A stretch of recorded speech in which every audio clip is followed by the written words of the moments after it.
Boa noite a todos! Psiquiatria intervencionista. Você já ouviu falar desse ramo da psiquiatria? Pois é um ramo dedicado a pacientes resistentes ao tratamento. Então vocês vejam nessa figura aqui quais são as principais indicações em que o psiquiatra interventor vai atuar. Por exemplo, em casos de depressão resistente, refratária, que não responde a nada que foi tentado dentro do seu, do seu arsenal de ferramentas. Não deu, é um candidato a essa psiquiatria intervencionista, que eu já vou falar em seguida de todas as técnicas da psiquiatria intervencionista. Só estou falando aqui as indicações, quem merece ser considerado a ser visto por um psiquiatra interventor.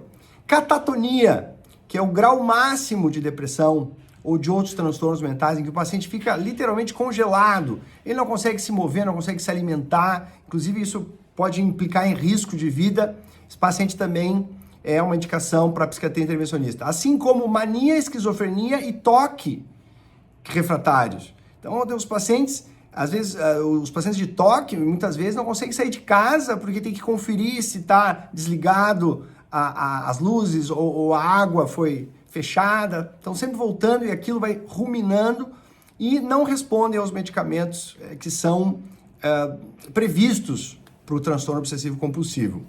Alguns comportamentos bizarros, como agressividade excessiva, também se beneficiam da psiquiatria intervencionista. E algumas novas indicações são alcoolismo grave, crônico, que não responde também, e transtorno de estresse pós-traumático. Esse é um tema extremamente em alta, que foi muito forte no pós-guerra, na Primeira, Segunda Guerra Mundial, na Guerra do Iraque, em vários confrontos em que as pessoas ficam revivendo lembranças, mas que hoje, com desastres naturais, tivemos agora recentemente aqui no Rio Grande do Sul, um dos maiores desastres naturais da história, foram as enchentes, faz com que algumas pessoas, por uma vulnerabilidade, elas, toda vez que agora dá uma pequena chuvinha, vem tudo à tona, tudo que foi perdido, todas as oportunidades familiares, lembranças, aquilo gera uma sensação de ansiedade muito forte, despertadas então por esse estresse pós-traumático que fica encriptado. E tem pessoas que não conseguem responder a nada e a psiquiatria intervencionista vem aí para ajudar. De que forma isso implica nos dias de hoje? Que os pacientes estão ficando sem resultados, frustrados, o próprio profissional fica frustrado porque acha que já tentou de tudo e não obteve sucesso. O paciente também se frustra, mas a verdade é que ele ainda não tentou de tudo, ele acha que já tentou de tudo, pois existe um leque de opções muito mais amplo de ferramentas. Esse, por sinal, é um dos grandes diferenciais da minha pós-graduação em saúde mental, onde eu ensino novas ferramentas para os profissionais, abrindo novas possibilidades de tratamento. E você que está aqui nessa live, não vai embora, fique e preste atenção, porque eu vou dissertar e vou ir mais profundo em cada uma dessas ferramentas, as técnicas da psiquiatria intervencionista. Vocês estão vendo aqui, esse gráfico maravilhoso, é do MDMA, popularmente conhecido como êxtase, tá? É uma sigla, que é uma fórmula diferente, e o MDMA, ele aumenta a atividade de neurotransmissão no cérebro, especialmente serotonina, dopamina e noradrenalina. E olha que beleza, gente, comparando então com placebo para pacientes com depressão, eu vou focar muito na depressão, mas as indicações são aquelas que eu mencionei. Olha ali, gente, a diferença nesse estudo, onde os pacientes foram seguidos por meses, 50 pacientes receberam placebo e 75 miligramas de êxtase. Olha a curva em vermelho, que é a curva dos pacientes que receberam o MDMA, a redução foi muito mais pronunciada dos sintomas depressivos, calculados aqui com essa escala, essa escala que vai aqui de 3 a 8, muito mais eficaz do que placebo, demonstrando então um princípio ativo real dessa modalidade, que é um psicodélico, entra no campo dos psicodélicos.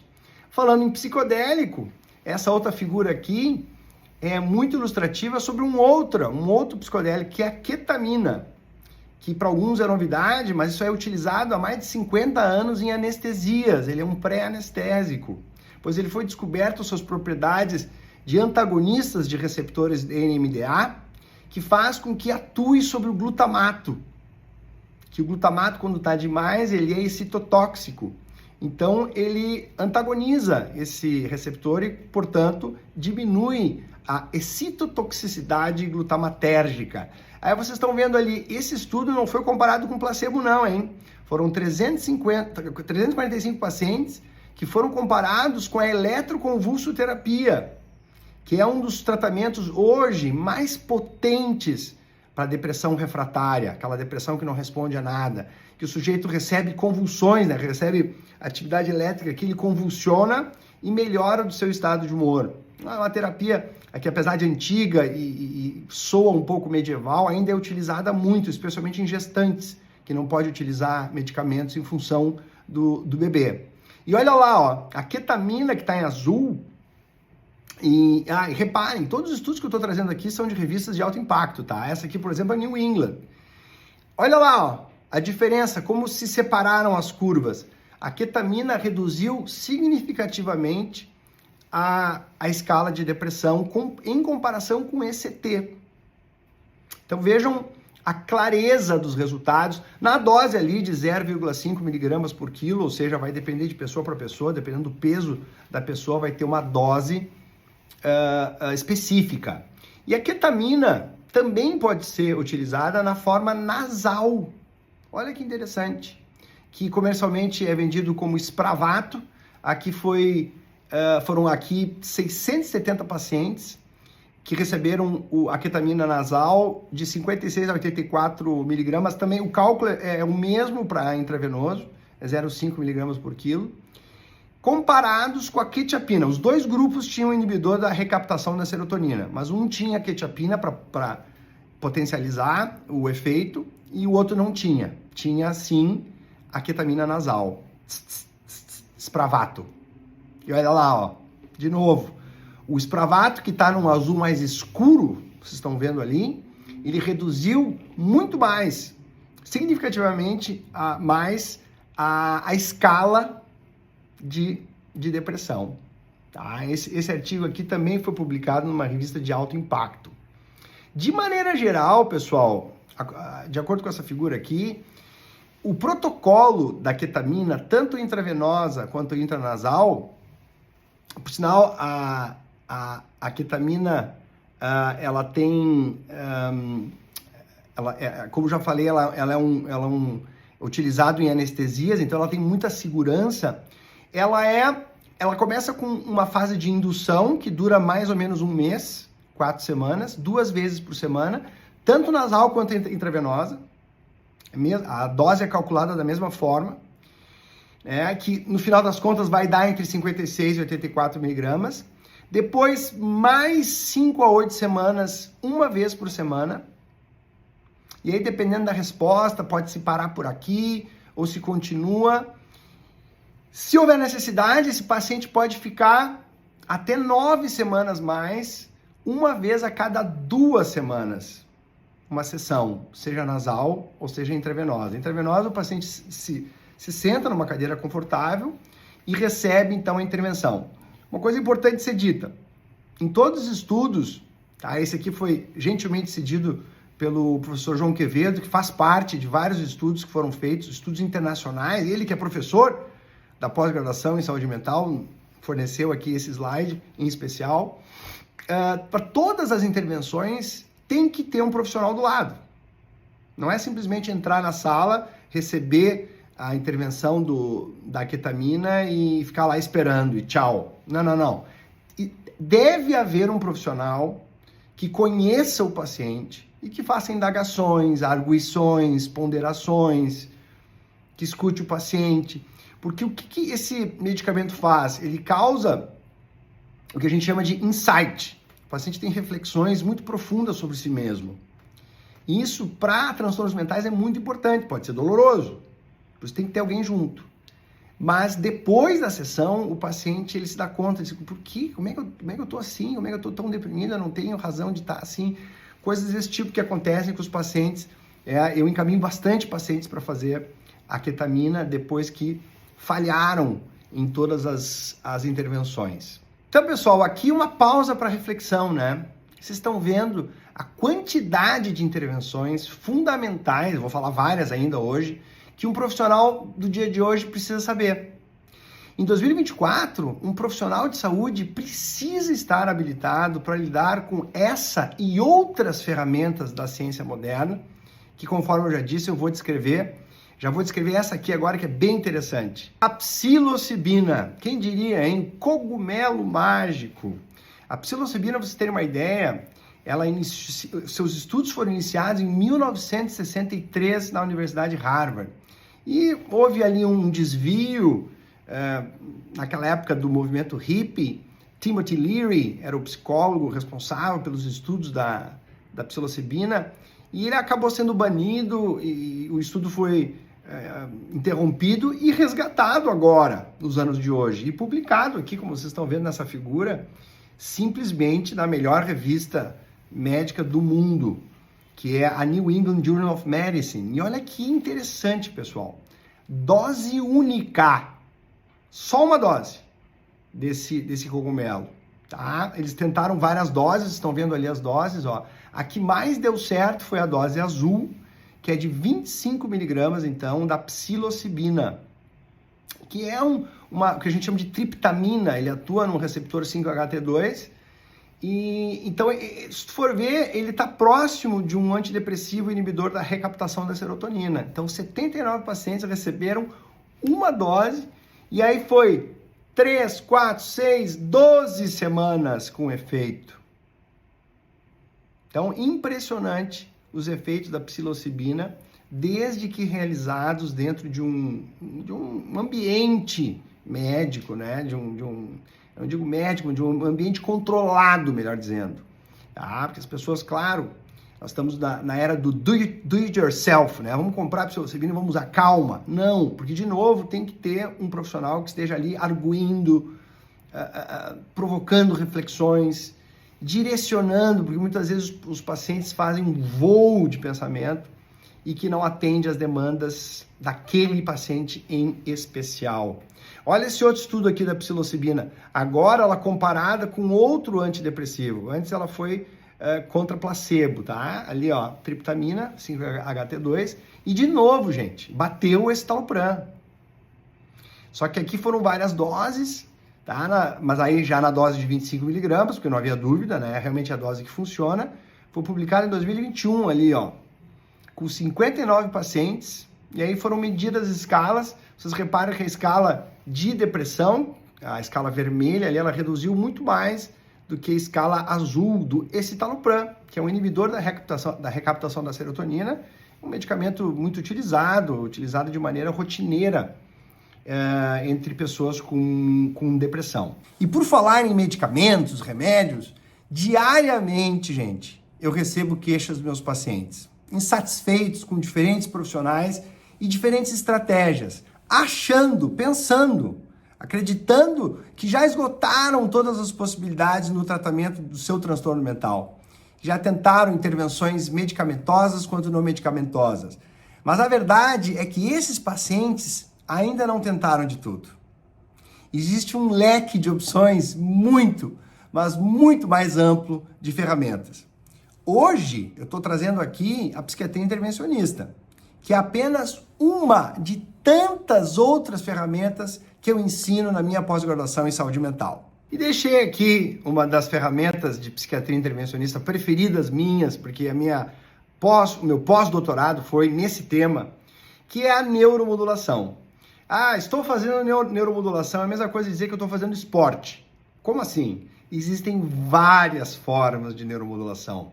E eu trouxe aqui, nessa figura, as com maior evidência científica e as mais utilizadas. Vou começar pelas não invasivas. O que quer dizer não invasivas? Sem cirurgia, sem corte, né? Sem bloco cirúrgico.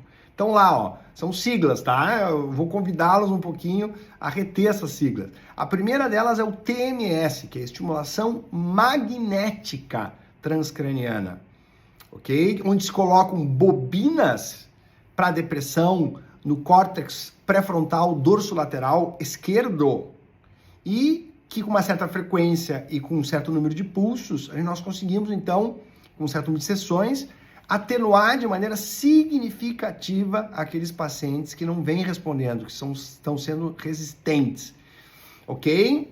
Logo abaixo vem a estimulação elétrica, aí não é mais a bobina, né, do TMS é a bobina grande. Aí são eletrodos, que é o ânodo e o cátodo, que são colocados no nosso escalpo de acordo com o transtorno mental. Não é só para depressão, tá? A ênfase aqui hoje é depressão. Pode ser utilizado para várias outras, como TDAH. Nós publicamos, inclusive, aqui um estudo, né, do meu grupo, onde eu fui o orientador deste artigo, mas também para transtorno bipolar, para ansiedade, para Alzheimer, para Parkinson, para zumbido, uma série de transtornos mentais, sejam eles mais para neurologia ou sejam mais para psiquiatria. E é uma prática onde a gente dá uma corrente minimamente perceptível e que o paciente deixa, então, a membrana do neurônio mais excitável. A gente pode tanto excitar o cérebro quanto inibir o cérebro, tanto para o TDCS quanto para o TMS, que, como eu já disse, são técnicas não invasivas. E a terceira, que vem ali, que tem, né, perceba, quanto mais para baixo, menos número de artigos, mas tem muitos, que é a fotobiomodulação, que é a estimulação cerebral, neuromodulação, feita com luz de LED, através de um capacete, também imperceptível, que já foi demonstrado através de vários ensaios clínicos, como isso muda a neuroplasticidade. Todas essas técnicas, TMS, TDCS, fotobiomodulação, são muito exploradas, todas, mas essas aqui em especial, por vários professores, entre eles o professor Felipe Fregni, que é um professor titular da faculdade de Harvard, né, que foi laureado, um brasileiro, né, proeminente, iminente dentro da área da neurologia e que foi o meu orientador da minha pós-graduação em Harvard em neuromodulação. Nessas duas primeiras técnicas, né, meus artigos que eu publiquei com ele e Pascoal Leone e Roy Freeman e outros feras, foram mais em TMS e TDCS. Logo abaixo, gente, tem o que eu inventei, tá?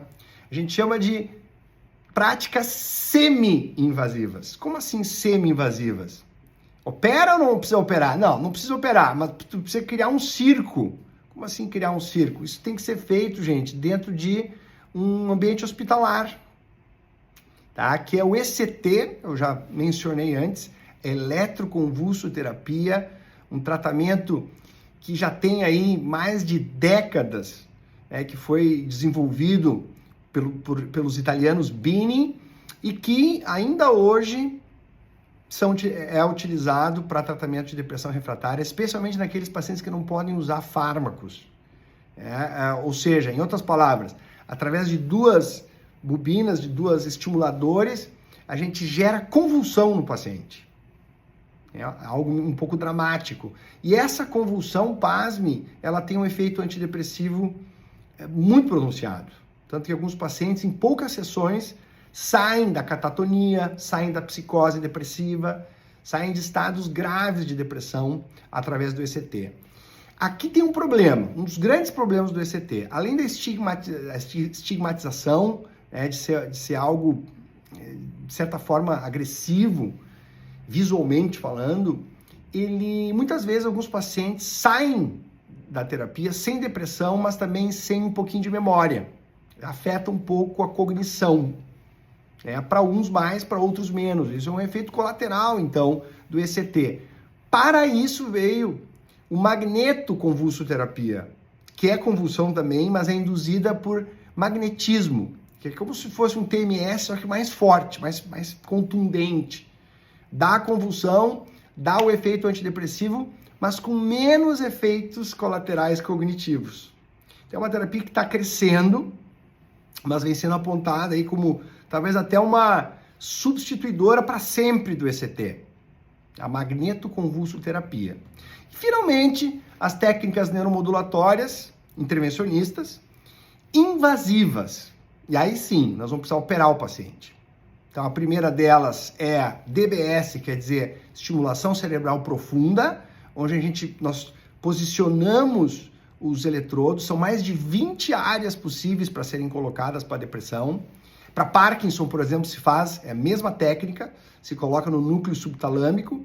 Aqui, os estudos realmente divergem, mas todos eles, a maioria deles é positivo depois da colocação desse eletrodo. E aí, coloca o eletrodo, sai um fio, e esse fio é preso aqui no peito, ó, subcutâneo. Então, através de um celular, a gente controla a intensidade dessa estimulação, que é profunda, ela não é superficial como as outras, tá? Como as outras mencionadas aqui nas figuras que estão vendo, né? O TMS, o TDCS e a fotobiomodulação.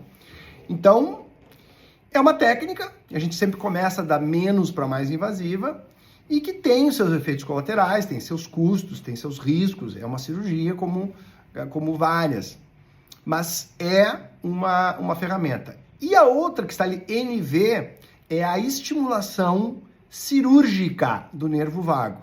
Se implanta, então, um marca-passo no nosso nervo vago, que passa aqui pelo nosso pescoço, e que controla o sistema nervoso simpático, o parasimpático, que ele está muito envolvido num dos fatores que perpetuam a depressão. Então, colocar um marca-passo aqui, nos estudos, tem se mostrado extremamente eficaz para controle de sintomas depressivos. Já estão sendo desenvolvidas várias técnicas, que são abordadas na pós-graduação, de estimular o nervo vago sem precisar fazer cirurgia. Tá? Seria a versão do nervo vago não invasiva, através de um estimulador aqui no pescoço. Ok? Mas a cirúrgica é a que mais tem comprovação científica. Perspectivas futuras, olha ali, ó. Vocês estão vendo ali esse slide. Dá para fazer muita coisa com todo esse armamentário de psiquiatria intervencionista.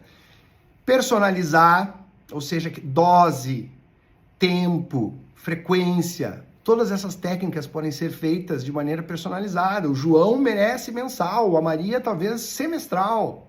Então, é preciso biomarcadores para nos ajudar a decidir, não apenas os marcadores clínicos. Combinação de terapias.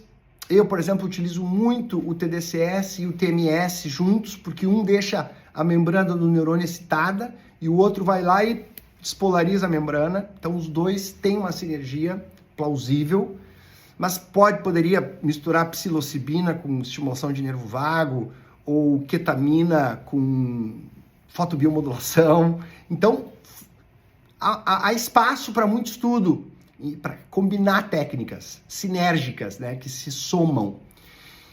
Estudos que avaliam os efeitos ao longo prazo, como são coisas muito novas e muito ligadas à tecnologia que dobra a cada 18 meses, está faltando tempo para acompanhar esses pacientes no tempo. Então, sim, precisamos saber o que vai acontecer com essas pessoas que são submetidas a essas intervenções. A princípio, todas muito seguras, claro, com exceção das cirúrgicas, que têm os riscos inerentes à cirurgia, mas de forma geral, tudo muito seguro. Mas precisamos saber o que acontece com o paciente que estimula aí por uma década, 2 décadas. E, por último, é uma questão mais polêmica, né, de como trazer essas técnicas de psiquiatria intervencionista para dentro do hall de opções que os planos de saúde poderiam financiar. Então aí tem uma discussão bastante profunda de até que ponto as seguradoras pagariam esses tratamentos. Eles já têm evidência. Mas e aí? Alguns deles são muito caros. Esses cirúrgicos são caríssimos. Então, tá se discutindo isso nesse momento, sobre essa incorporação dessas tecnologias no hall de opções. Para concluir a live de hoje, essas intervenções que eu trouxe aqui hoje são apenas algumas das diversas ferramentas da minha pós-graduação em saúde mental, onde eu pego na mão dos meus alunos e dou o passo a passo de como aplicar esses conhecimentos nas suas práticas clínicas, independente da área de atuação. Como eu gostaria que existisse uma oportunidade assim na minha época, que vai muito além da teoria dos estudos científicos e que proporciona resultados muito melhores na prática clínica. Por isso que eu digo que essa pós-graduação é um verdadeiro divisor de águas na vida profissional dos meus alunos. Aqueles que concluírem a pós-graduação em saúde mental estarão completamente capacitados para transformar a vida dos seus pacientes e também dar um grande salto nas suas carreiras. São esses os novos profissionais que vêm sendo cada vez mais valorizados no mercado de trabalho, já que não existe saúde sem saúde mental. Lembrando que as vagas da pós são extremamente limitadas. Inclusive, fiquem atentos, viu? Porque 80% das vagas já foram esgotadas. Portanto, não perca essa oportunidade. O link está na descrição do perfil.